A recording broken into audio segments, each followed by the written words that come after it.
போனேன் நான். அதுக்கப்புறம் தான் பார்த்தேன் பெட்டிக்லோவில் ஒரு கொஞ்சம் ஸ்போர்ட்ஸ் கொஞ்சம் அப்படி பின்னால் தான் நிலைமையில் இருந்தது.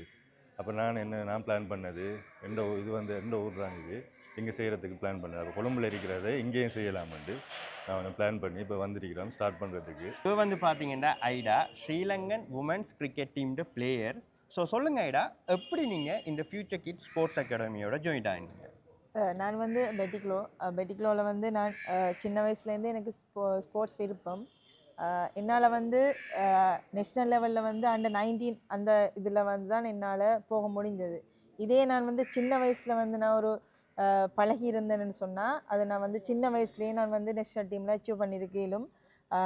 அதுக்கு வந்து அந்த டைமில் வந்து எனக்கான வாய்ப்புகள், சலுகைகள், இந்த மாதிரியான ஒரு அகாடமிகள் வந்து அந்த டைமில் இருக்குல்ல. இப்போ வந்து அதுக்கான வாய்ப்புகள் வந்து அதிகமாக இருக்குது பிள்ளைகளுக்கு, சின்னாக்களுக்கு. அதை வந்து இப்போ